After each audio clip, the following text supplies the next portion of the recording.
Hey, and we're live. Hi, everyone. Hello. Woo! I feel like we need Hello from confetti inside the cannon internet. things, Oh my gosh, those please. little That would popper be things. amazing. Yeah, I'm gonna get a pack of those for next time. Welcome to the live stream, everyone. My name is Janae Phillips. I work for the Harry Potter Alliance, Director of Leadership and Education there. And I have a bunch of awesome people with me today, and more awesome people will be joining us later. How about our other HPAer? Would you like to introduce yourself? I'm Katie Bowers, and I work with the Harry Potter Alliance. I'm the campaigns director. Yay! Campaigns. Woohoo. And we have a super special guest here from the American Library Association. Yeah, my name is Lisa Lindell. I'm the Grassroots Communications Specialist for the ALA Washington office. ALA is the American Library Association, for those of you who are not in the know with all of our acronyms. Yeah, I'm excited to be back on the live stream, guys. It's been a while. Yeah, it has been. welcome back. We're excited. Have you been on since last MLD? I don't think so. Well, I'm confusing all the times that I see you not on live streams, I guess. We do have a fair amount of video calls. Yes, Well, that is true. We're here now to celebrate something very important. Yes. The 19th anniversary of the Battle of Hogwarts. Get your feels on. Oof. I feel All the feels. like I'm forgetting something though. Are we here for something else? I have an idea. Could it possibly be National Library Legislative Day? Right. Oh, Right. Yeah, that's still going on. It is. So, yeah. Great Legislative Day. Lisa, do you want to tell us briefly what National Library Legislative Day is? Absolutely. So this is the 43rd year of National Library Legislative Day. Wow. It is a 2-day event that we have here in DC, and it kind of is all about raising awareness for about the work that libraries are doing all across the country and making sure that people are, particularly legislators, senators and representatives, are aware of how libraries positively influence their communities. So yesterday we had about 530 librarians and library supporters on site in DC, and they had a full day of briefing. So we talked to them about all the current legislation that could be impacting their communities, and then did a bunch of advocacy training with them. And today we sent them all up to the Hill. So they're meeting with their senators and representatives and sharing all the cool things that they've learned and all the stories that they have collected over the years from just working with their patrons. Yeah. Awesome. Yeah. You're here on, so the, I always kind of think of ALA as like the, on the ground team, and the HPA is the home team, to reinforce the second wave in the Battle of Hogwarts, when everything seems lost, and then you see Charlie Weasley charging over there. That's the HPA. We had our briefing day last night. Oh, yeah? Yeah. How'd it go? It was good. Yeah. Yep. People were asking questions in the box, which I think is on this side, but it's on this side. From watching YouTube, you think that you know, but when you're inside YouTube, it's much more disorienting. But yeah, so when we were talking about those same things, what are some of the big issues that the on-the-ground team is educating folks about, and what can people say when they call their lawmakers that will be and also help reinforce the message, right? Because one of the things that we talked about last night is that when librarians are advocating for libraries, it can be easy for lawmakers to just sort of be like, well, of course you care about libraries, you work there. No libraries, no job for you. But that's why it's so valuable to have patrons and users of libraries back the librarians up and say, no, this really is a community institution. It really matters. There are so many things that I get out of the library beyond just books. So for everybody who's watching, that is your role today, is to reinforce to the lawmakers that like this really does matter, not just to the librarians in Washington today, but to you, wherever you are in this country of ours. But if you do have questions as we're going along, drop them in the chat. We'll check them out. I'm still actually trying to find the chat, but I promise we will be there. I'm there. So at least one of us. All right. Someone's on top of this. I have too many tabs open. Y'all have that problem? Yes. So many tabs. You're just like, I just really need to be informed. So I feel like that's like an I don't know, a symptom of the rebellion right now is that everyone just has, I feel like my tags have increased exponentially over the last few months. It's just always a million. Yeah, that's been my experience too. And we've gotten, I think there are so many more people engaged this year than we've seen in previous years. Not because we've seen an increase in people who care about libraries, but because they're more concerned about what's going on in the country and they're just more plugged in. So we've been getting extra calls, extra emails, extra tweets. It's really been cool to watch, at least from that perspective. Yeah, one of the things that we have been talking about is the Save IMLS, and how the stakes are very high there. And we talked about it a little bit last night, but Lisa, you are so much more aware of this. So kind of what is IMLS? What is the state of things with that right now? Why do we care? Sure. So IMLS refers to the Museum and Library Services group. They do, it's the Institute of Museum and Library Services, and they handle a large chunk of federal library funding through a program called the Library Services and Technology Act. And what happens is that money gets channeled through IMLS to the states through a series of grants and programs that allows each of the individual states to distribute that money into library programs in need. So that money gets used in a lot of different ways. Sometimes it's a building program, sometimes it's helping to fund a database or getting new computers set up in a library. There's really no end to how that money gets used. And whenever you talk to a librarian, they come up with a ton of different ways that they've seen that library money or that money used in their community. So one of the things that we've been asking this year is for people to call their senators in particular. If you were paying attention a couple months ago, we had a big campaign around the House push. There's a process in D.C. that all the legislators go through called appropriations, and each year the appropriations committees in the House and the Senate will go through and figure out where to give money, like which programs deserve funding, and should they get more money, should they get less money, should they get any money at all. So that process takes place in DC, starting usually in end of February, beginning of March. Kind of varies from year to year based on the congressional schedule.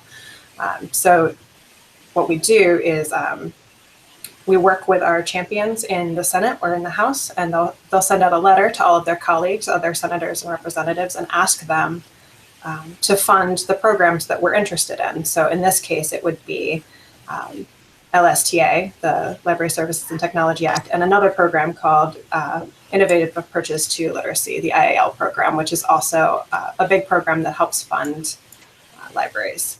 So I think I see Emily Yeah. Hi. Hi, Emily. How are you? You have excellent timing. Good. How are you? Oh, good. I'm so pleased.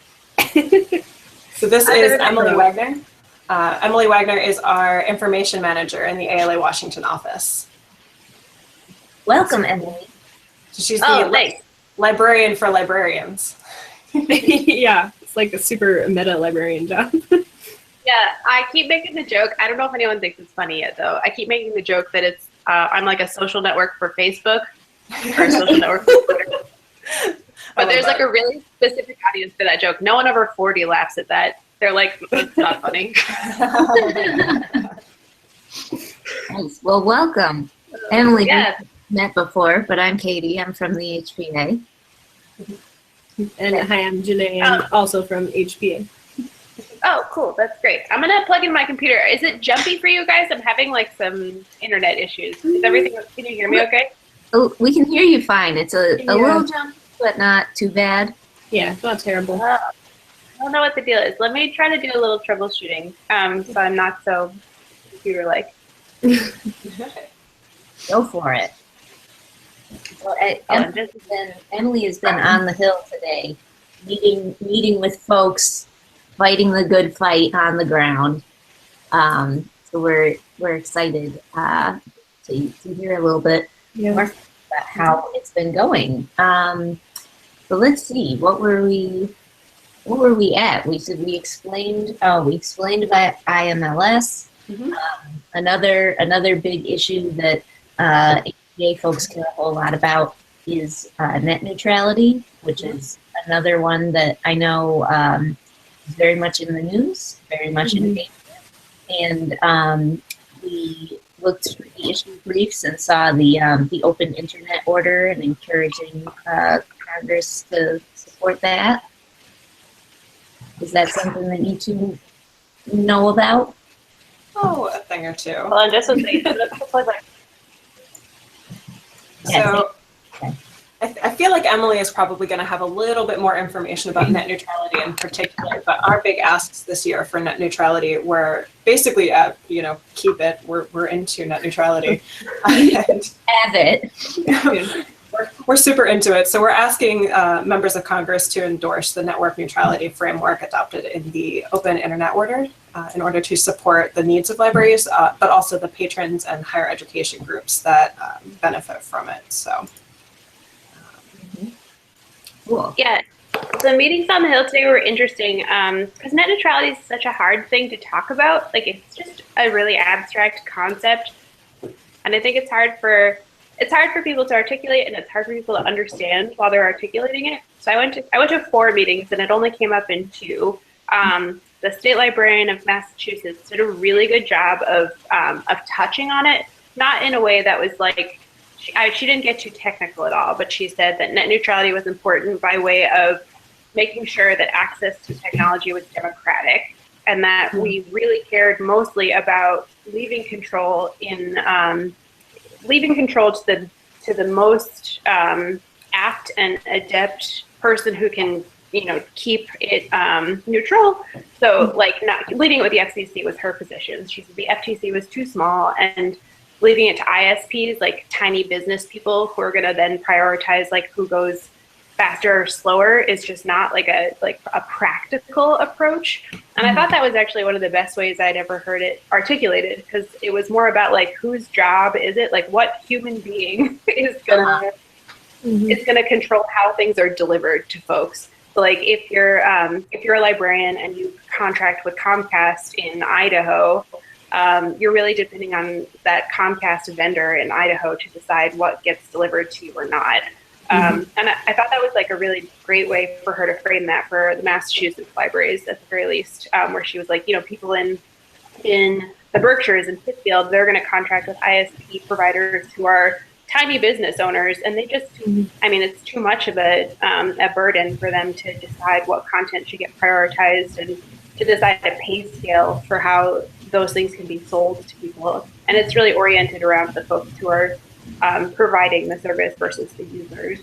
And the FTC, I think, just isn't equipped like anybody else. They have the best position. But yeah, it was interesting to hear it framed that way, especially for me, because I'm no net neutrality expert. I'm learning as I go. And yeah, she really made it about the job. Nice. So we're looking for a headmaster of the internet. who can maybe be more responsible than Dumbledore, but still open. Fair, I get it. one of the things that we advertised about this live stream is that we were going to have librarians on, and people could ask some questions that maybe y'all will be able to like research and provide some answers, or maybe you just already know. And we do have a couple questions coming in already, which is exciting. Cool. I'm not sure what this question means, so I'm gonna We have to ask. research it. Yeah, I'm gonna ask. But it says, what do you do when your city doesn't pass levies? Is that something that you all are familiar with? When your city doesn't pass levies, like taxes? Like, yeah, I don't know, Levys. That is from Carolyn. Carolyn, if you could expand on what that means, that'll help us come up with the answer. Yeah. But yeah, one of the questions I have about IMLS, I have a hard time with some of your acronyms. But It's really hard to say. So- You're totally So right. do we. but with IMLS, is that something that that gets used in all 50 states? Like no matter where you're calling from, it impacts where you live, probably. Yeah. Yeah, definitely. IMLS state-by-state grants, and Lisa, interrupt me if I miss anything. Okay. IMLS state-by-state grants are population-based. So IMLS gives money to states that can match the funding. So it's sort of a double down, because if you get a grant from the federal government, it goes to your state library, and then the state library matches it and then allocates the funding. So you really do. It's not only state by state, but also if you can't match the funding, you won't get the dollars. So there has been some instances where funding has been tentatively given. Like, I can't remember off the top of my head, but one of the big states in the middle. This is terrible, isn't it? I'll follow up with a better citation once this is over. But one of the states in the middle had a situation where they couldn't match the funding dollar per dollar. So they got put on a trial basis, and they got 2 years to recover. But yeah, it's a long way of saying that every state has to be able to front cash to match, and every state gets funding every year, no matter what. If they can't match the funding, the federal government will work with them in order to make that function again. Gotcha. So every state gets funding no matter what, unless all the funding disappears and we stop doing it. Correct. Right. And that's one of our concerns, because the president's budget proposal in March, was it? Feels like about 70 years ago, but yeah. That's pretty much where I'm at this point. So the president's budget proposal actually suggested that we eliminate IMLS altogether, which would effectively eliminate all federal library funding. Between that program and a few others that were also included in his proposal. So if we can't convince Congress that that's a ludicrous idea, then So yeah. It's operationally really disruptive because of the way the mechanism is set up right now. It's been state by state for the last 20 years. So if they stop allocating funding this way, it'll have to structurally and systematically, every state will have to like rethink the way they do allocation of funding across their territories. So it really does like systematically change the way libraries fund themselves on a state by state basis. So it would make a tremendous amount of work, cause a tremendous amount of heartbreak and disruption, and probably hurt the states with the least money the most, it sounds like. Yeah, totally. Yeah. Like, and it doesn't, there's not really a number, a certain type of person who gets impacted by this kind of legislation. You know, we're talking about veteran services, we're talking about students, both, you know, early literacy programs, but also, you know, higher education. And it's not just, when you start talking about higher education, you're also talking about the faculty that benefit, not just the students. And some of those facilities are research facilities. Yeah. Oh, okay. So this kind of gets in, Carolyn explained a little bit more. Like if your city or the place where you live does not allocate funding for libraries, and this happens, like what will need to be done, or what can be done for libraries when there isn't a lot of local funding existing.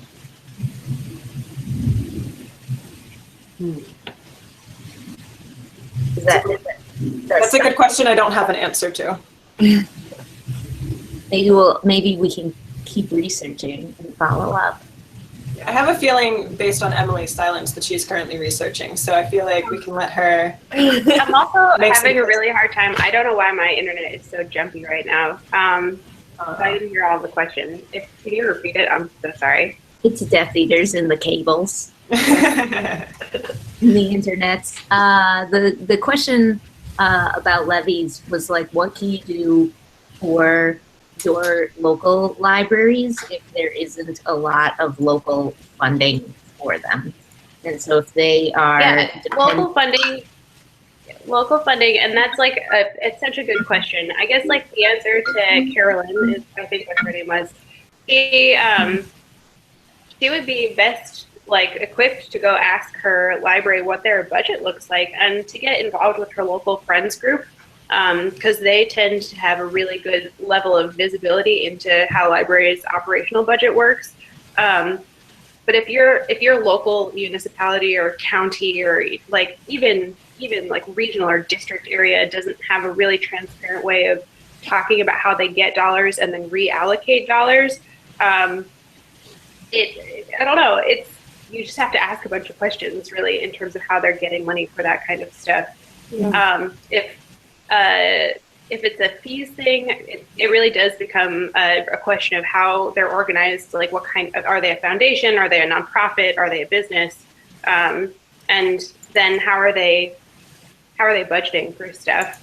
At the federal side, that information becomes really compelling because you can talk about how, what the return on investment is. Mm-hmm. So if they're spending, so much money to do STEM programming or to pay for databases or to support, students trying to get their GED, then maybe the way that those budgets are constructed are strategic over time. But I think that it would be really smart for them to go to their local library and try to get more information about how those budgets are constructed.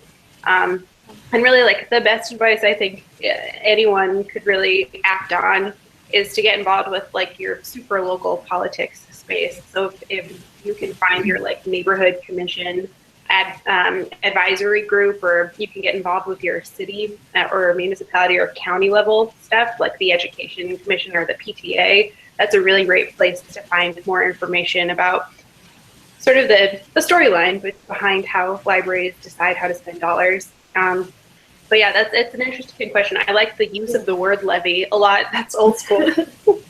Yeah, and for our folks who are watching who are members and have seen some of our stuff before, this kind of goes back to our allyship 101 process, right? So you want to go to the people you're trying to advocate for and ask them what they need is always your first step with things.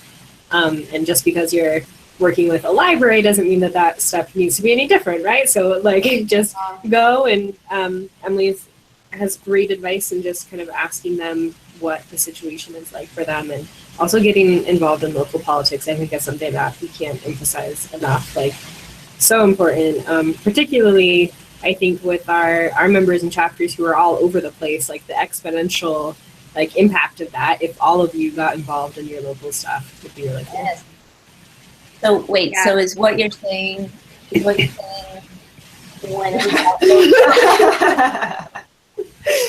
Look at that. I'm always prepared.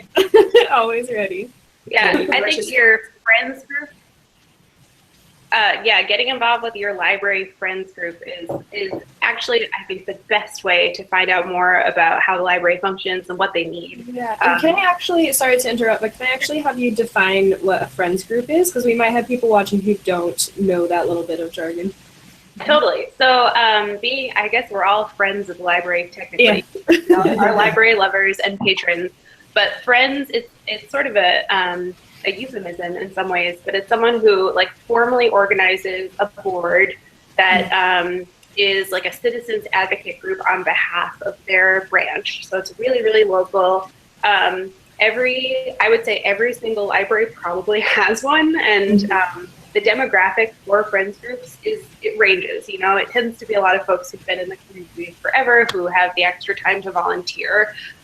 So they're always looking for help. Many Friends groups do, you know, they're responsible for like the book sales that they run to generate new revenue for the library, or they testify for library budgets at the like local or city level hearings.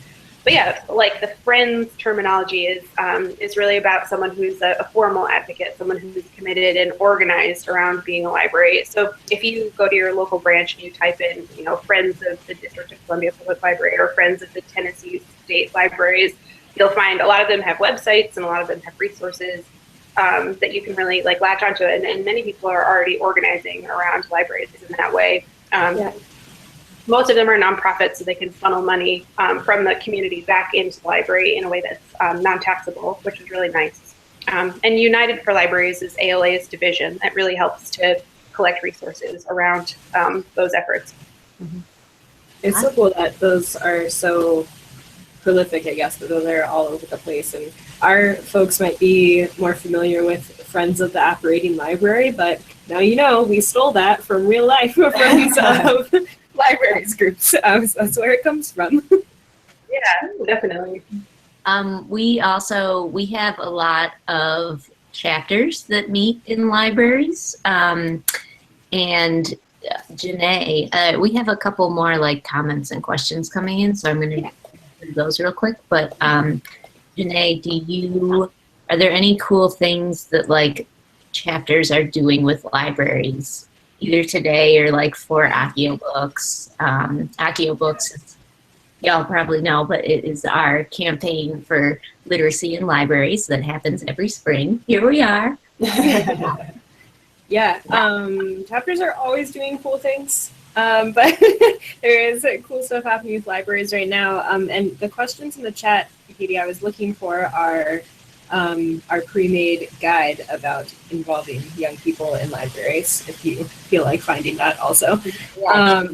Yeah. So yeah, we have a lot of chapters that are either specifically based in a library, or there are a lot of chapters that just partner with their local library, even if it's not an official relationship. So like the KC Keepers in Kansas City, I think are a great example of that they started as their own chapter, but they have since developed a really close relationship with the library. They've gone to protests with the library and shown up at their local state capitol. We had a chapter called Dobby's Favorite Sock in New Jersey. I believe it's the East Brunswick Library. They'll be upset if I mess that up, but I'm pretty sure that's what it is. The right library. Yeah.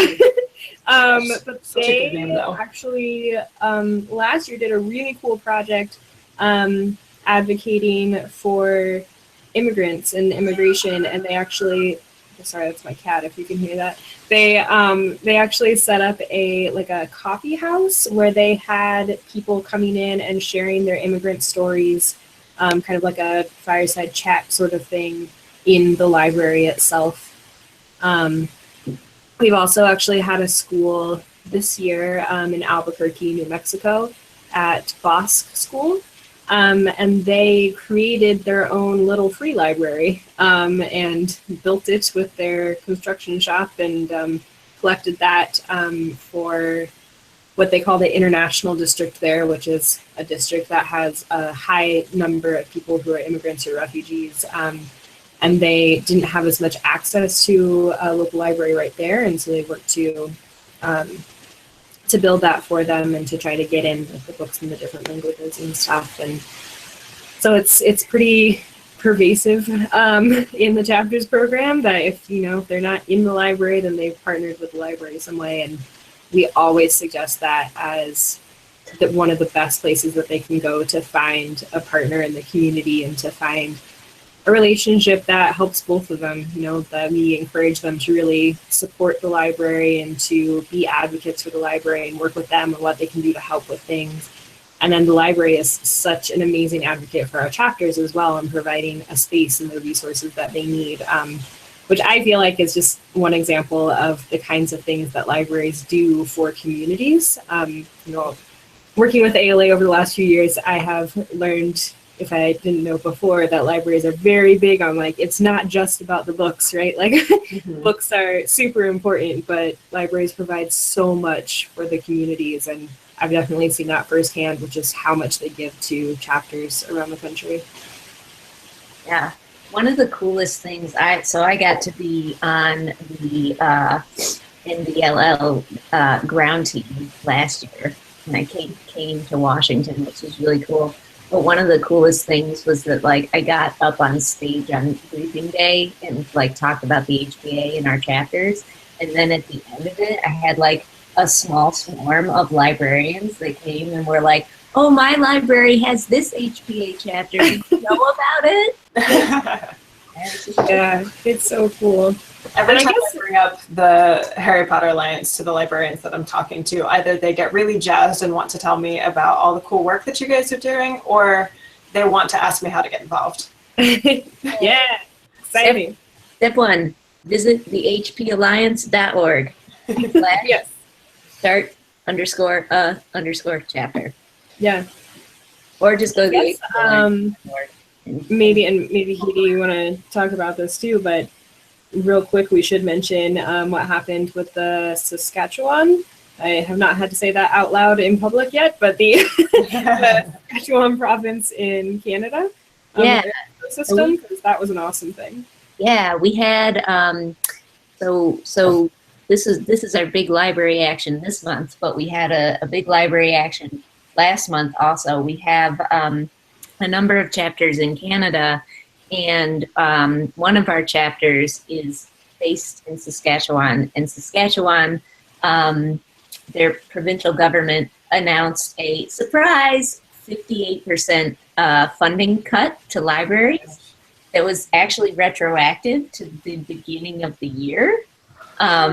And so it was panic, you know? Yeah. And our chapter contacted us about it, and there were some other volunteers, or maybe like our volunteers contacted us and we contacted the chapter. We got together, and they had a bunch of protests, like read-ins, right? Of course, because that's a great librarian protest, at their government offices locally, and online. Wizard activists took a whole bunch of book selfies and were saying, like, why libraries matter, and with the Save SK Libraries hashtag. And so that was, like, it was cool. There was lots of, like, Canadian and also international involvement in the project. And then last week, very exciting, the provincial government announced, we made a mistake and we're not doing those cuts anymore. Please stop coming to our office and harassing us from around the world. That was, like, really exciting. And it's cool because it was last week, so we were able to be like, oh my gosh, okay, we won in Canada, now we're going to the US, let's win there, it's going to be great. So, yeah. Really, really positive library interactions. Yeah. Speaking of positive library interactions, I'm on all of our social media channels right now, and I've had some comments coming in.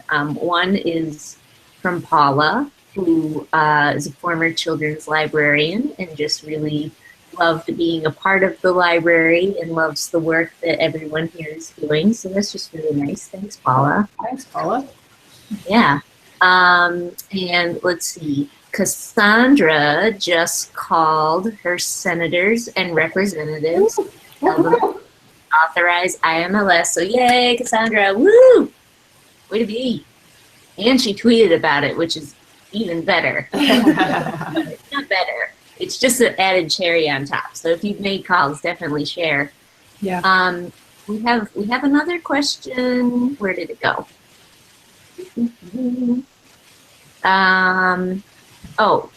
This question is a good, maybe little research question. This question, I think, is from the Lumos Flashes, which is a chapter in Ohio. And it's, what are some resources that are funded by libraries to encourage children to read? So what are some resources that libraries have that encourage children to read? Tons of them. Yeah. The library. The whole lot. Resources that libraries have that encourage children to read. Yeah. Maybe like how, here's how I would think about it is like, how does having the library encourage children to read? Because we know that reading matters, but like, why couldn't they go to school or go to the bookstore? Like, why do they need libraries for this business? Yeah, that's a good question. I guess there's two answers. Well, there's lots of answers, but one really good resource that this person could check out is the Department of Education's Innovative Approaches to Literacy. It's the other federal line of funding that goes to, as you know, libraries. It's one of our big pushes right now for the 2 letters that are circulating.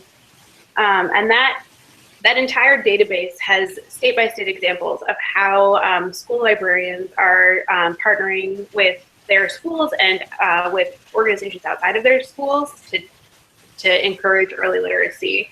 I guess the other answer could be that learning happens everywhere, so that if someone is really looking to think of a compelling answer to why we have to make sure that libraries and parents, for example, are equipped to work with their children to help them to acquire really good literacy skills, it just doesn't happen in the classroom all the time.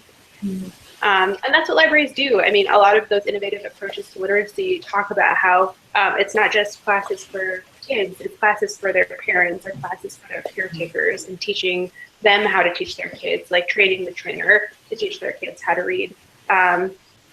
And yeah, reading is so important. I don't know. I guess I'm biased.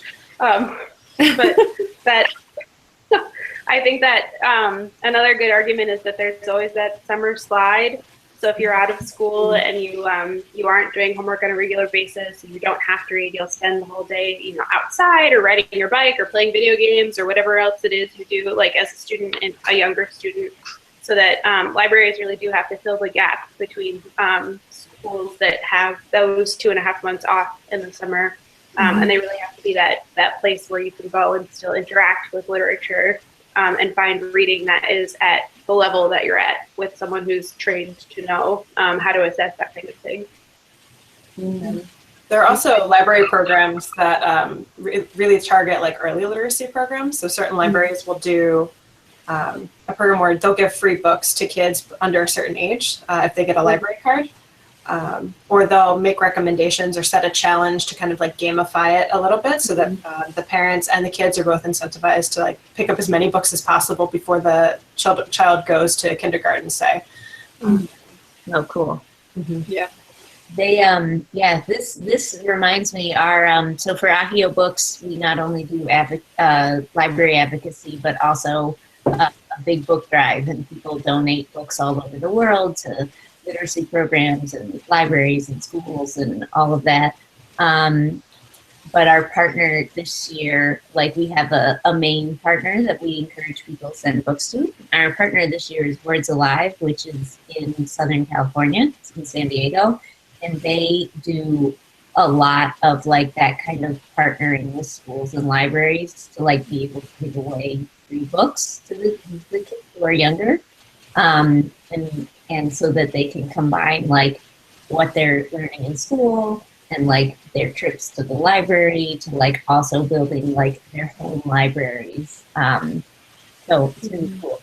If y'all are unfamiliar with Words Alive, please go check out all of the places we exist on the internet, because we are definitely talking about Words Alive. Or I guess you could go to their website too, wordsalive.org. Yeah, really cool. think Janae has another question. Yeah, there was something that came up when we were doing some calls live on our prep meeting live stream last night.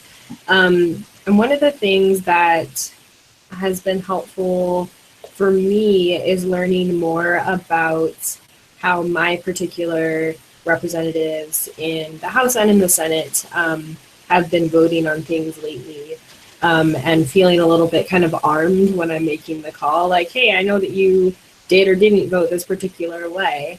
So if someone wanted to find out more of that information, like, do you have a recommendation of the most kind of unbiased, like, reliable places that they could look for voting records and kind of information about their reps?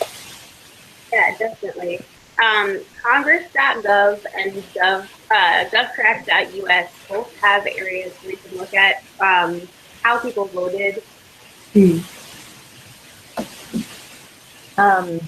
Oh, she left. Oh, we lost her. Oh no. She'll be back. She'll be back. They can stay away from long. Should we take a moment while we are waiting for her to come back to so efficient. I'm back. The most efficient. Well, Hi. Just a little dip out. There's something wrong with my internet at home right now. I was just the time, but you beat us back. I'm so sorry. So yeah, one of my favorite ones is a nonprofit organization called govtrack.us, and they have a whole system of tracking votes that you can do for free. You can create an account so if there's a piece of legislation that you're really interested in, you can follow it through the cycle. Or if there's a member of Congress who you really want to know what their history of legislative voting is, you can check them out. So there's lots of ways to slice and base it. But it's govtrack.us/Congress/votes. And you can filter it based on House and Senate and procedural or amendment or like really however it is you want to learn about it. Right. It's easy to experiment with, which is really nice. And it's a good way to, right before you make that phone call, just fact check what your conversation is. Yeah, absolutely. Thank you. We were just saying, should we do a live phone call for anyone who's nervous and has not called Congress before? Show you how easy it is. Let's do it. Let's do it. Before we call, I'll call. Before we do that, I want to know. I have two questions. Number one, Emily, you were on the Hill today. So what was the reception to the librarian? Were the offices friendly, unfriendly, chasing them with pitchforks? How'd it go down? Oh man, the best thing about lobbying for libraries is that everyone loves libraries so much. I had meetings today with 3 Democratic offices and 1 Republican office. And even the Republican office, the guy we met with from Idaho. Also, just as a side note, their entire office is decorated in potatoes, which I figured that was going to be a thing, but I didn't realize they were going to take that as far as they did. So the rumor is true. Idaho loves potatoes. I always feel like that's a stereotype about Idaho, but everything I see from Idaho is have you heard about potatoes? I know. My favorite thing about congressional offices is how on brand they are for their state. When I went into Tim Kaine's office, he's the senator from Virginia, and I was picking something up, and his Christmas tree had paper chain links all the way around it, and all of the links said "Virginia is for lovers" on it. It's the most on-brand Christmas tree. It was very impressive. Nice. Yeah, the best Idaho office swag was I got a little pin shaped like a potato that says Idaho on it. I'm going to wear it forever. It's so good. But yeah, and the member we met with is a member of the Freedom Caucus, who is just a phenomenally sort of conservative, very simplistic-based group. I mean, they're really trying to get to the roots of the federal government, and even he was excited about talking about STEM programming and children's programming and early literacy. So I guess the best thing about libraries is there's nothing not to like, or really a visitor group. And meeting with the Rep. Catherine Clark, for example, from Massachusetts, it was one of those situations where she was like, "Oh, my mom's a librarian." Like everybody's mom's librarian, but it was yeah, it's like one of those situations where everybody has a connection to the library and everyone feels like it's pretty much shared territory. So everyone was really receptive. Mm-hmm. That's awesome. Here's my second question. This is a leading question because I know the answer to it. But when I call, who am I gonna be talking to? When you call? Yes. Chuck Schumer is my senator because I live in New York. Am I gonna be talking to Chuck Schumer when he picks up the phone? No, you won't talk to Schumer. No, you'll generally talk to who is ever answering the phone at that moment in time. If you know, so you can call the congressional office and say, "Hey, I'm calling about a specific bill. Can you connect me to the staffer who's dealing with that bill?"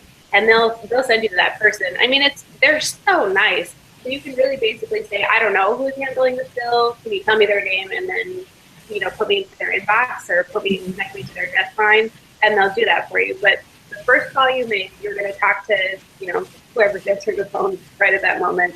Mm-hmm. Generally, like a congressional aide or a person who's basically with you. Yeah, and just something to keep in mind too is that most of those congressional aides are people who are right out of college. So you're very unlikely to be talking to someone who's been working on the Hill for 20 some years. Like they're not going to judge you for calling. They're not going to roll their eyes. They're definitely going to be receptive and welcoming to your phone call, and they just want to get as much information from you as their constituent as possible. Mm-hmm. Beautiful. Well, so I have a question. So I'm going to call. Should I ask, like, can you connect me with the person who deals with library issues, or who, like, should I do that today? Oh, yeah. You could call and say, you could say, "Can I talk to the person who's dealing with education, or can I talk to someone who's dealing with budget allocation or appropriations, or can I talk to the person who's doing net neutrality?" So any topic will end up in someone's portfolio. So you can basically say, "I want to talk about X. Can you connect me to that person?" And they'll do it. Yeah. And just to be clear, you don't necessarily have to do that if you are calling you. The first person you talk to will take your information and tally that down and make sure it gets to where it needs to go. So if you don't have a lot of time to wait for them to connect you to the right inbox, or if you're just a little nervous about calling and you don't want to talk to 3 or 4 people or one person or 2 people, like just do the thing that's comfortable for you. Yeah, I always say it's basically like leaving a voicemail. You're just leaving it with a human. So like it's very like low key. Extremely true. Machine. All right. I'm going to call. So I am going to call my representative, who's her name is Claudia Penny in the House of Representatives, and she's the one that I think is going to need the most convincing to get on board. But I'm going to call her. Also, it's a little easier sometimes to get into your what do you call it? Your representatives, because they have a smaller constituency than your senators who have the entire state. So, all right. I'm going to call. She's in Washington right now, so I'm going to call the Washington office and we'll see how that goes.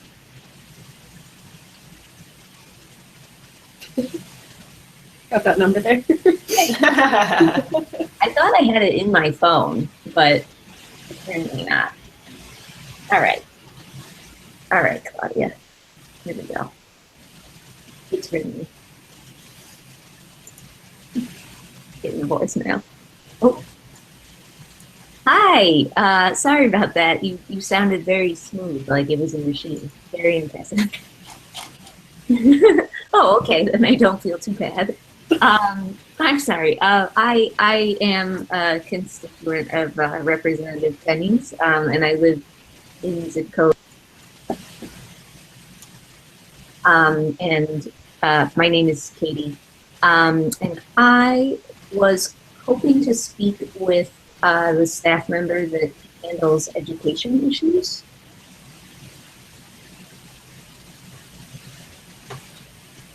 Okay. What about someone who works with appropriations?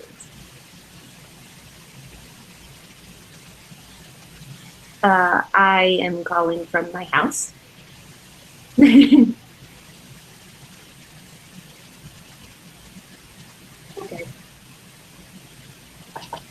Okay, sure. So I am calling in support of some librarians who might be visiting the office today, or they might have come by yesterday. And I just wanted to echo some of the things that they're talking about, which is urging Representative Kenny to support the reauthorization of the Institute for Museum and Library Sciences Act. This provides federal funding to thousands of libraries across the country, and I think it's super, super important. I live in Binghamton, and the libraries here are really essential. And I also wanted to encourage her to, I know she doesn't necessarily agree on this issue, but I really want to encourage her to speak out in favor of net neutrality and endorse the network neutrality framework adopted in the Open Internet Order. So I know she doesn't always agree with that, but it would mean a great deal to me as a constituent, and I think that's something that I'll be paying attention to see how she moves on that issue.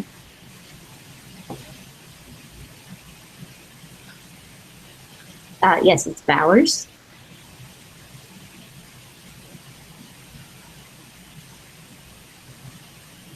Yes, that is correct.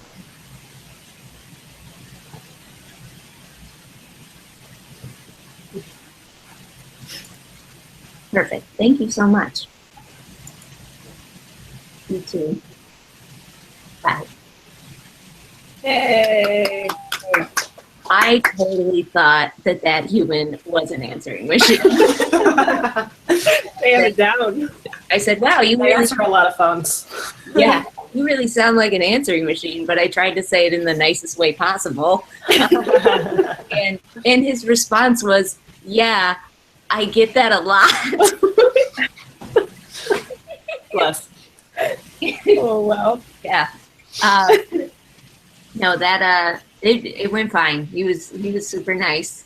And yeah, he asked where I was calling from, and I like blanked on what to say. So my house.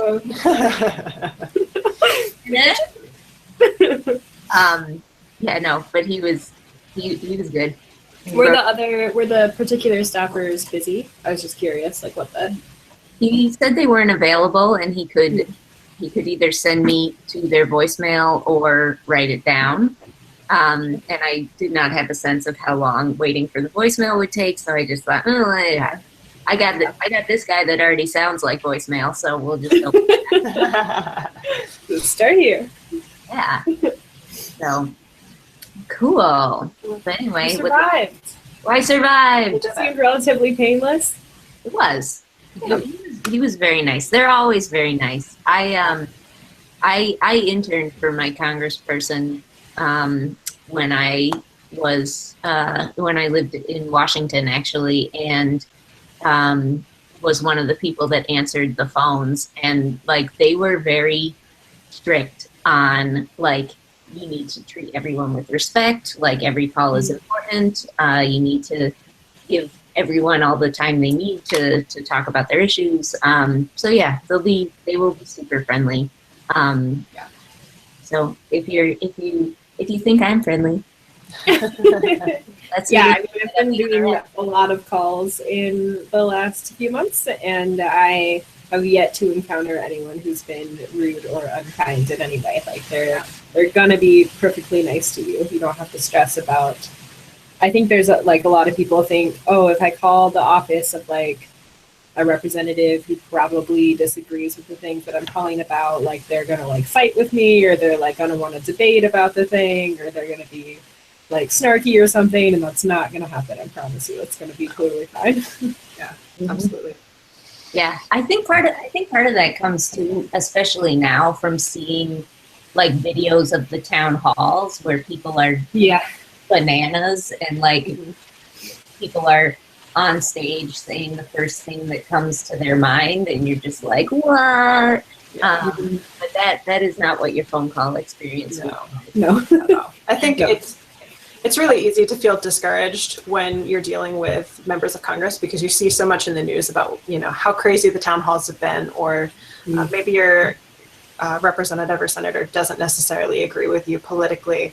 But they really are there to listen to their constituency, and they do want to take you into account. And you might not be the loudest voice in your district or in your state, but they still need to hear from you because they do tally up all of those calls and all of those emails that they receive, so that when the senator or representative comes back and says, okay, what are the people saying about X issue? They get a good sense for where their constituency stands. Yeah. And that's also like why it is really valuable to do stuff like this with the HPA, with the ALA, with your chapter, whatever it is, because the more they are hearing about this issue, the more important it seems. Like, not that it isn't important, but like it's just like the way that companies advertise is like they will, like, you'll see advertisements like on TV and on a bus and on the internet, and when you're seeing it all the time, you're like, whoa, this thing's getting big. What is it? Yeah. Lawmakers work the exact same way. Yeah. Yeah. I mean, I think that's a great point, but it's important to remember that they are also humans. And if lately you've been feeling overwhelmed with the sheer number of issues that you could be learning and talking about, they also, as humans, have to attempt to learn about all of those issues, and probably in far more minute detail of these very complicated legalities and bills that are coming across their desks. So yeah, it really does, like, when we do these big amplification efforts, it's to help like bring those things to the surface of like, oh, okay, here's like a thing that I should be paying attention to in this mass of things that I'm trying to learn about, Yeah. I've talked to a couple people in the past who have been concerned that when they go to an office to have a visit with their member of Congress, or when they make a phone call even, that they don't actually get the opportunity to talk to the senator or representative in person. Now, personally, I'm fine if I don't talk to a senator or representative myself, because I do find that just a little bit intimidating. But it's important to remember that those staffers, like the legislative directors and the people who handle the portfolios and the issues that we're talking to them about, are the people who are the most knowledgeable, and they're also the ones who are going to educate the senator or representative about those topics. So even when you're just talking to that staff person is really the person who's like making the office run and helping the senator or representative be as educated as possible about those issues.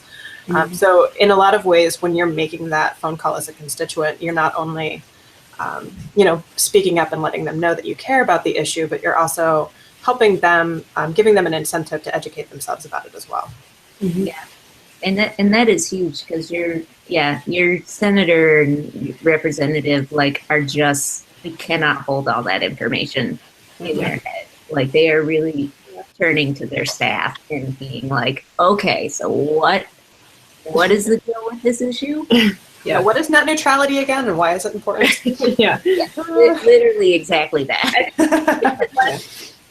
One of the reps that we met with today in Tim Payne's office was saying that he is not the expert. He really looked to librarians who came to meet with him to talk about and to help him define the way those things were important. So you really have to remember that when you're calling, you're the expert on why it's important. And you're the only one who can articulate why that thing is important to you. So you have to have confidence in the fact that you are the expert providing expertise to this person. Yeah. And that expertise looks different for every person who's calling. Like, if you're the expert about the way you use your school library, you're the expert in how you use the teen services in your library, or how your library is doing outreach in your town. It's not necessarily about having all of the minute information about Yes. net neutrality or, you know, X piece of appropriations legislation, but it's about your personal story. You're making it real to them because you are a human person with a story that's important. Yeah. Yeah. That I think that that's an awesome way to put it, Lisa. Like, just because I think that is a thing that people, you know, they think that they have to be an expert on like all the ins and outs of the issues. And I love the way you put that, that you're the expert in your experience. And that's something that your representative is not going to get. So Mhm. And they're like hungry. just sharing that as the, They want to know so what matters. Yeah, absolutely. And if they ask you a question like in turn that you can't answer, if they say like, oh, why is copyright so important, and you don't know, you can say, listen, I would like to ask a question in writing. Like, I'll email you a couple of links, so you can buy yourself some time it's good. to be able to go back to them and say, thanks so much for talking to me. Here are 3 reasons why copyright is important. So, like, Yeah. you don't have to worry about answer it on the spot. You just have to Yeah. tell it why, state your case. That's a great Absolutely. method. I love that. Yeah. I actually had that experience with one of my representatives. I had a meeting with one of her staffers. I was bringing in information about the ACA while that big push was happening, and had a fact sheet that I had gotten from an organization who specialized in working on the ACA, and they had pulled information particularly for my representative's district. So it was like, these are the numbers for this particular thing.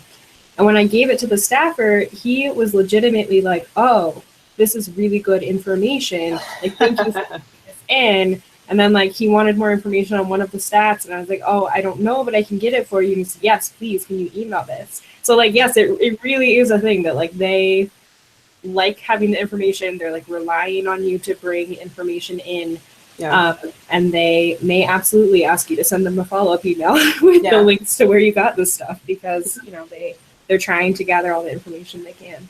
Yeah. And if you're working with a library, you know, if you've gone to your local friends group, if you've gone to your librarians and they're saying like, hi, oh, yes, we do need your help, please call about this issue, and you're making those phone calls, and the staffer asks for information you don't necessarily have, you can establish with your librarian or your friends group or whoever that you know, they'll be the point of contact. So you can say, hi, you know, I would love to give you more information about that. I'm not the expert, but can I connect you with? And then give them the contact information for the person who is the expert in your community.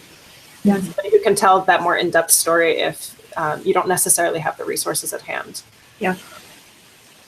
Speaking of communities, I have to ask an important question that I should have asked at the top of this live stream, which is, what is everyone's house? Oh, I'm Puff all the way, guys. Yeah, Puff Squad. Puff Yeah, squad. They always, Yes. they're always like this. It's 92, true. I have to hug it out. Emily, what Oh about gosh, you? I'd like to see her, but that sounds like such a, I don't know. I wish We can, I had a sorting hat, you know. you're the expert in your own experience. So good. Gryffindor's my favorite for sure. Yeah. So Gryffindor right now is rather behind in the House Cup, which is an upset. They haven't come in first in a long time, but they have not come in dead last. And so here's the thing for Gryffindor. In our House Cup, which is on our website, you can get 100 points for each advocacy action you do. So if you make it's a lot of points. It's like the most points you can earn. So if you call both senators and your representative, there's 300 points right there. Bing, bang, boom. And maybe you follow that up with a little email to them. Each one. That's 3 emails. That's 300 more points. Maybe later in the week you really don't want to forget it. You fire off 3 postcards to them. Pick them up in your grocery store, gas station, postcards of your hometown, and send it to them and say, I'm watching what you're doing with libraries. That's 300 more points. So that is an opportunity for 900 points. And so Gryffindor, I am not saying this is your only chance to catch up, but you might want to seriously consider this option for the House Cup. Right, so Hufflepuffs, you all need to do the same thing, and then we can stay. What do I Go care? Gryffindor. I'm Ravenclaw. So I have an important question. Since Emily and I are well, I'm a little less new here, but we're both, outsiders to this current House battle. If we make a call to our representatives and senators right now, if we pick one and each make a phone call, can we earn points for our house? You can. Yes, you can. Yes, anyone who wants to be a wizard activist can be a wizard activist.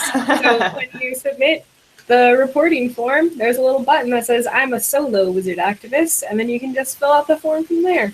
Yeah, That's so all you Gryffindors could recruit your friends, I guess. I don't know how that works for not Hufflepuffs. I'm sure it's fine. Hufflepuffs have friends? Don't know. It's a mystery to me. There's like 7 books that would disagree with that hypothesis. I was gonna say, look, I'm not much of a Harry Potter expert, but I'm pretty sure there's a whole. Yeah, the House Cup is thehballiance.org/house_cup. And it's cool because you can write in like what you did also. And we send out periodic updates of like just a shout out to, somebody who got a lot of letters signed, or somebody who donated a lot of books at once, or just somebody who did. We had somebody last year on NLDB, which is today, who was. It's hard to say. Yeah. She's a teacher, and she had her kindergartners write letters and draw pictures of like why they love the library and sent those in. Oh, that's great. Yeah, so that was a really that was a really cool one. So yeah, you can say like what you're doing, and you might get a shout out, which is fun. Also, we had 23 kindergartners, so just count that up there. Each kindergartner. It's a lot. The real question is, how do you figure out which house each of those kindergartners? I know, right? They're all in their own house, right? Yeah. I think I feel like that's a good point for our chapters program too, though. Look, y'all, like, I know that all of you who are team chapter members out there are perfectly like capable humans, and you are running the show and you got this. But I feel like this is a good opportunity to like use the team perception of like, oh, the children, like do it for the children, like draw some like colored pencil pictures, like send some like heartbreaking do it for the kids letters in there, like use it while you got it, take advantage of this societal expectation. This is my advice to you. Yeah. We even had this year we had our North Carolina delegation brought student ambassadors with them. So they took a bunch of student ambassadors with them to the Hill today and took photos with their members of Congress and gave them some talking points to share as well. So it's definitely something you can do, not just online, but definitely in person. Yeah, you all have a lot of power as the youngs to make an impact on people. Yeah, this is the thing. I hate the phrase like the youth are our future, the children are our future, because like you're already here. They exist now. Yes, yeah. They're here. But in things like this, that can be very compelling, especially identify yourself not just as the future, but as the future workers and voters of society. Because one of the things politicians do have in mind quite a bit is right. Okay, so here's the thing. People go into lawmaking because they want to make a difference, really, like they do. They want to do good by their community. And they also know that because there are elections all the time, if they don't stay getting elected, they can't do any of that stuff that they wanted to do. And so they're very conscious about getting re-elected. And so if you remind them, I might be 15 now, but I'm going to be your next person. You maybe don't want to forget about me. Mm-hmm. Guess true. what? Guess what? I am a teenager. There are currently 22 million of us in the U.S. Imagine what happens when we all turn 18. Mm-hmm. Don't mess with us. It's a time. It's a time to activate your inner like Slytherin moves. You know, like use a little bit of that cunning, use a little bit of that ambition. There's nothing more compelling than someone who can't wait to vote. It's true. Mm-hmm. It's true. Yeah. It's a beautiful image. I love it. I had another question that came up. Where is it? Oh, okay. Oh, well, we're kind of on this topic already, but what are some ways you suggest to get young people involved with advocating for libraries? What would make people interested in advocating for libraries? I think. Go ahead. Oh, that's a good question. I think the voice that's missing in the advocacy work that anybody does on a local level, on a federal level, on a state level, is that we don't have a ton of kids who are speaking for themselves. Mm-hmm. To get out there, come with us, and meet with these people so they can say tell their story first person. That's like the biggest struggle, at least in DC, when we're trying to organize people who speak at hearings to testify.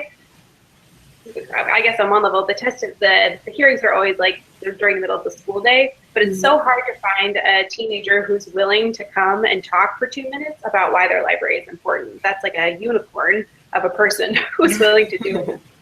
And we're so eager to find, I think, kids who are willing to take time off and, get an excuse to get out of school and come and, really speak for themselves because there's no one who can say it better than them. Mm-hmm. Yeah. I think one thing to keep in mind too is if you're considering whether or not to advocate for a library, it's not just about library funding. It's not just about books. There are a lot of issues that deal with privacy and surveillance, legislation or net neutrality or copyright or government information and open access. There's a whole range of topics. So if there's something that you're interested in, the library probably cares about it. So just finding the right avenue to talk about how you are being impacted by those pieces of legislation. Like it's not just about the books or the funding. You might also be able to speak to some of this other stuff that's going on as well. Yeah, and hearing a range of experiences is so important. We really do need to hear from like every single population, people who are willing to advocate, but there's just not as many. Yeah. There, I used to work for a company in DC that brought teens to like come meet Congress, and to have, it was really fun. But we had one group that they got really into like getting prepared, and they like spent the week like preparing a one sheet for their congressperson on the issue was a bill that was doing some sort of like historic preservation stuff. And they really wanted to get this historic movie theater that they all go to in their town. They wanted it to be preserved. And so they were using that as like an example of why they needed to support the bill. Awesome. And this was not something that was like super well researched or anything. Like they showed up in DC on a Sunday and we were like, okay, you're meeting your congressperson on Wednesday. What do you want to talk about? And like, so, 2 days to get it together. And the congressperson who's from Massachusetts, and he was so impressed that he said, can I take this and read this on the floor so that like we have a permanent record of this in Congress? Awesome. Yeah, and like everybody in that group was like 16, and like their So cool. testimony went into why. And it's a cool thing because it was a historical thing too, and it was about preserving the past. And so often people think, and people don't care about that, but like this was proof that wasn't true. Yeah. it's really that firsthand experience. Like I was talking to a librarian the other day who was originally from North Dakota, and she was sharing a story about how when she went on a legislative visit, she talked to her legislator about copyright issues, but instead of just talking about the details of the legislation, she talked about how the legislation impacted farmers in her community. And because she was able to connect it to something that the member of Congress cared about, the staffer was automatically like, oh my gosh, please tell me more about that. Like, I didn't realize that was something that was impacting our constituents. So like when it really comes down to it, telling those personal stories, like the stories that you have just from being a human person in the world, those are the things that are going to connect the most with your members of Congress. It's not necessarily about having all that minute information about the legislation. It's really about being able to come at the story in a way that they can connect with. Mm-hmm. And that's something too. Like if you're talking to a Democrat versus a Republican, or you're talking to a Republican, like thinking about how you craft the story is important too. You know, particularly when it comes to trying to get a message across to people who don't necessarily agree with you. Yeah, it's just something to keep in mind. Like your Republican senator might be more interested in hearing about veterans, in which case you can frame the story about being around the veteran services that your library provides, or if you're talking to a Democrat, you know, you find the thing that they're interested in and frame it that way as well. Yeah, get to know what they care about. Mm-hmm. I mean, that's a big basis of the HPA, right? Like, because we wanted to talk to Harry Potter fans, and so you know, really, that's something that we know people care about. We know a really wide variety of people care about that, so use that to the issues. Speaking of which, I have a Harry Potter related question. I love them. I need to ask. So today is not only, as we mentioned before, not only National Library Legislative Day, it is also the anniversary of the Battle of Hogwarts. It is 19 years later today. And J.K. Rowling has a tradition every year of day to atone for her sins and apologize for killing off one character a year. So we're all gonna be about, 105 when she's done. And this year she had a controversial pick, which was that she apologized for killing off Snape. And I am curious to know, and I'm sure it's probably being discussed amongst people who are watching. Do you think Snape should have lived? Should she be apologizing for this, or it's part of his arc? It had to end this way. Tricky question. Yep. Like, I'm not trying to get in the middle of all this. I saw this throwdown on Twitter today. I know how this ends. I will kick us off if anyone wants. Go for it. I personally, so I will be upfront, which is that I am not a Snape fan. I think even though he ended up doing some good, he is still a jerk. You don't treat your students that way, even if you had a crush on their mom. Also, don't have an unrequited crush for decades and decades. But I think that is kind of part of the redemption arc in literature, is this like sacrifice and this like self-sacrifice narrative. So whether or not it was like necessary, I do feel like it's something that like culturally we kind of relate with. And so I do feel like part of the reason that there is so much debate around Snape and whether he was good or whether he was a jerk, like hinges on him dying. And if he had lived, like there wouldn't be quite so much drama around it. Yeah. That's my personal thoughts. I'm a little bit hesitant to say that anyone deserves to die because I'm always Yeah, well, I'm that's another thing. I'm always the kind of person who's like, well, I think there's redemption is possible for everyone. So like I struggle with that sometimes. But I do think that when you're talking about literature, the idea of a redemption arc is really it's a way for us to process a story and to connect to it, and also helps us maybe be a little bit more introspective about situations in our own life because we've watched this character walk through it. So even though I would not be likely to take a stand on whether or not he deserved to die, I could talk about it from a literature perspective. Yeah. Oh yeah, my personal feelings on human death is that it's avoided for everyone at all costs.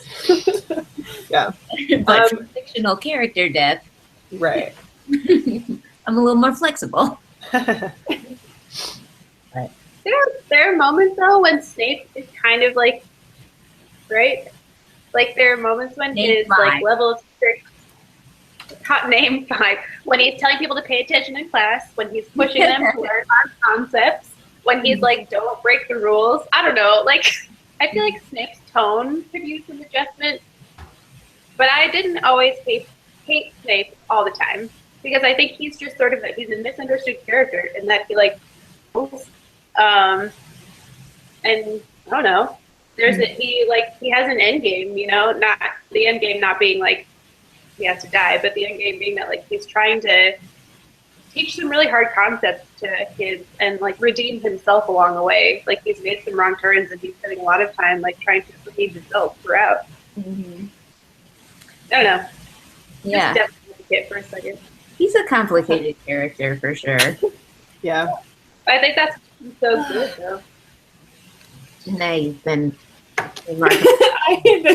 this subject. We're wrapping up very shortly. Yeah. Send this out with a bang, Janae. Just let it go. Janae's got thoughts. I'm not a Snape fan. I'm not in the club. I think literarily, yes, his plot makes sense. And the redemption arc makes sense. I hear the wanting to be a strict teacher, but also like he made fun of Hermione's teeth for no reason. Like he was literally his students' like Bogart. That's some intense levels of being an asshole for no reason. Yeah, I don't know. And like people like to use the fact that Harry like ended up naming his kid after him as like proof, but also Harry is fairly flawed in his understandings of people. And I always like to say, like, I feel like Harry, like, that is interesting, and I think it says a lesson about what we learn in the book that can maybe wrap us up here, that a lot of the people that Harry really admires for being brave are people who overcame making not good decisions, who overcame making decisions on the side of evil in the book, or who overcame cowardice. And those are the people that Harry in the narrative tends to admire the most as being brave, over people who maybe made good decisions their whole life or have always been on the side.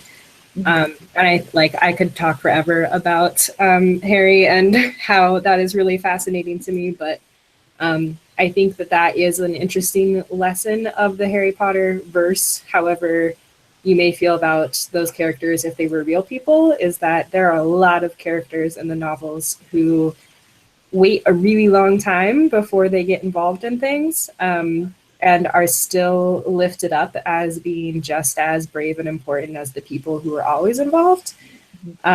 So if you are listening out there and you have maybe not gotten involved until right this minute, then Harry Potterverse supports you. And I think it is a good lesson that like you could have never made a call and could have never been engaged in anything until today. And that does not make your call today any less important. And you should get out there and get going. Yeah, absolutely. Absolutely. Daniel has a really cool comment in the chat, though, I just want to say, which is that Snape's death works in the book, but restorative justice works IRL. Yeah. So which I think also, you know, helping people who have been on the wrong path, you know, get justice that like serves the whole community. That's a very, very short and bad explanation, but basically, yeah, if you've been nervous about getting involved, we showed it's really easy. Harry Potter shows it matters no matter when you get involved.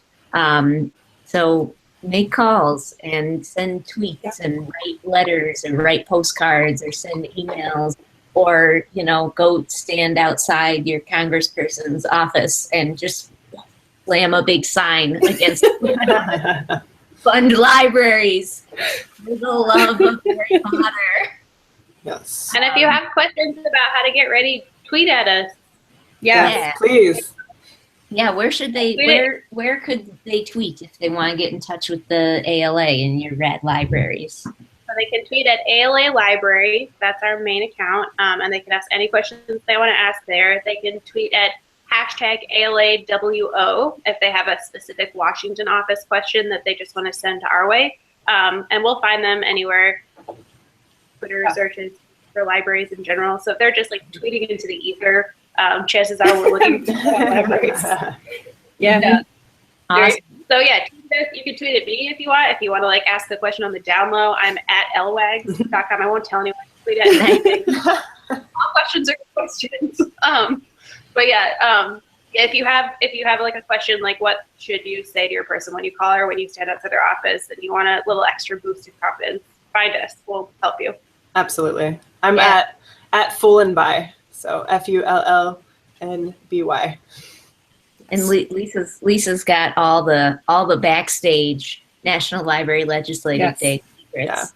And if you guys do decide to talk about or make a call to your senators or representatives, or if you're tweeting or emailing, or even if you're showing up and having a meeting with them, tell us about it on Twitter. Like I want to hear about it. Our hashtag for the event is NLLD17. So please hashtag us so that we can see all the cool stuff you guys are doing.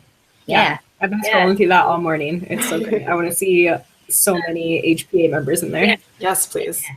Use the hashtag. Yeah, it's been so Also hashtag Akiobooks. But anyway, y'all are awesome.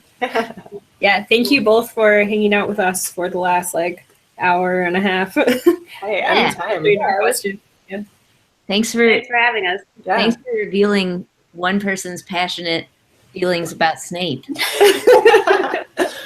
Actually, everyone's passionate feelings, but this was a bonding moment for Emily and Lisa. Bonding? Not sure. Anyway, thanks everyone. Go call. Here on the East Coast, it's 5:30, and so if you were nervous about talking to a person, their voicemails still work. Give them a call, and it'll be very low stress. Leave our scripts. They work. Call them at 3 a.m. They still have to take that voicemail. That's true. True. Yeah. All right. Bye, everyone. Thank you, Bye. everyone. Out there. Happy Victory Day.